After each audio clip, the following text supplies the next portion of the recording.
Earth feels enormous when you stand on it. Mountains stretch beyond the horizon. Oceans cover most of the surface, and the planet itself seems impossibly vast. From the ground, Earth feels like the largest thing that exists. But that feeling lasts only until we start comparing. Size in space is deceptive. At every level, moons, planets, stars, even galaxies, there is always something larger than what came before. And somewhere out there, we have found the largest objects we currently know. The Moon, our closest neighbor, is already a reminder of that. It is about 1/4 the diameter of Earth, large enough to dominate our night sky, yet small enough that Earth could fit 4 moons across its width.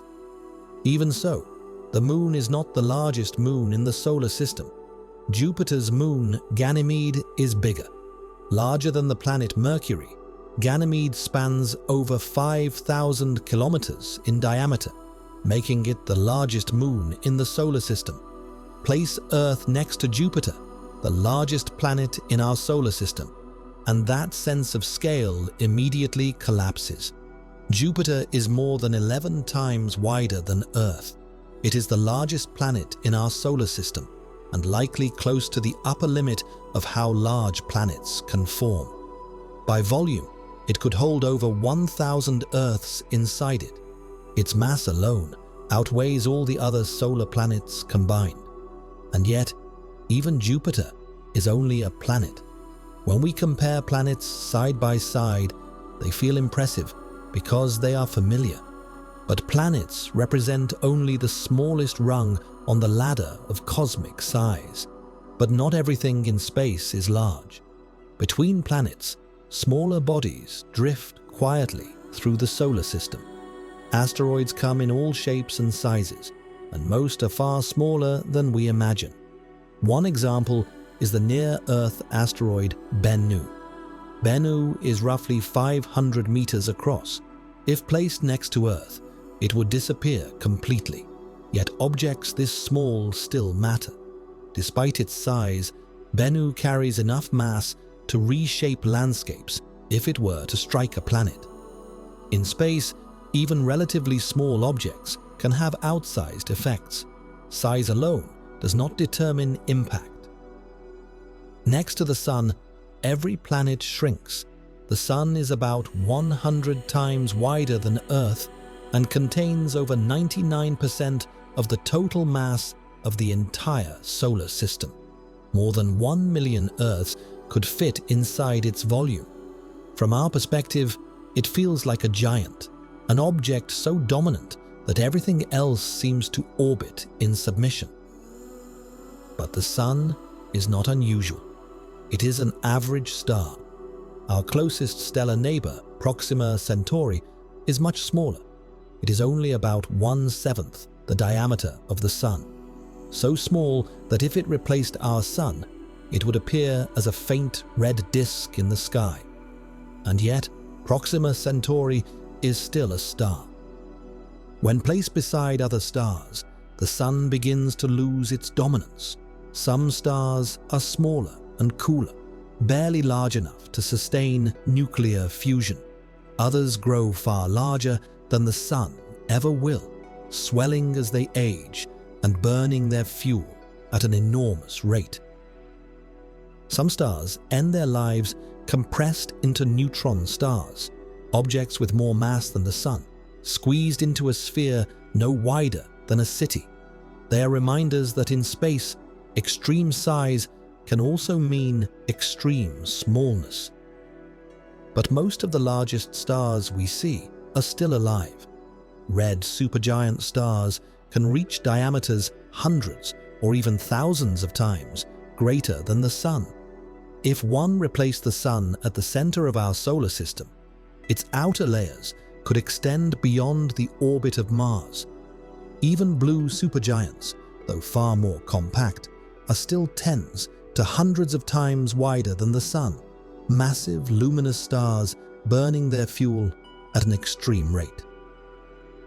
At this scale, size begins to lose its meaning. When the most massive stars reach the end of their lives, gravity eventually overwhelms every force resisting it. The star collapses inward, and space itself responds. An event horizon forms. This is a black hole. A black hole does not have a surface in the usual sense. Its size is defined by its event horizon, the boundary beyond which nothing, not even light, can escape. A stellar mass black hole formed from a collapsing star may have an event horizon only 10 to 30 kilometers wide, comparable to a neutron star, yet contains several times the Sun's mass. Two objects of nearly identical size can behave in completely different ways. One emits radiation and resists collapse. The other traps everything forever. Size alone cannot predict behavior. Larger black holes exist as well. The largest black hole we know is TON 618, with an estimated mass of around 100 billion times that of our Sun. These are the largest single objects ever confirmed. At the centers of galaxies lie supermassive black holes with masses millions or even billions of times greater than the Sun. Their event horizons can span distances comparable to planetary orbits. Yet even these giants are small compared to the galaxies that surround them, and galaxies change the meaning of size once again. A galaxy is not a single object. It is a system. Billions or trillions of stars, vast clouds of gas and dust, and enormous regions of nearly empty space. The Milky Way spans roughly 100,000 light-years across and contains an estimated 100 to 400 billion stars. Across all these levels, from planets to stars, from neutron stars to black holes, from stars to galaxies, size alone never tells the full story. The largest structures can be vast, diffuse, and fragile. The most extreme remnants are often the smallest. Even the largest black holes occupy only a tiny fraction of the space around them. The largest stars swell to enormous size, yet live brief and unstable lives. Planets can dominate their systems, shaping everything that orbits nearby. And from the surface of one small world, size can feel absolute. In space, power does not come from size. Mass does not scale with volume, and extremes often hide where objects become compact. When massive stars die, they do not always vanish. Sometimes they leave behind remnants so dense that even space-time itself responds. The universe does not follow human intuition. It does not reward what appears large. It reveals its most extreme behavior, where matter is pushed to its limits. In space, size is only the beginning of the story. Thank you for watching.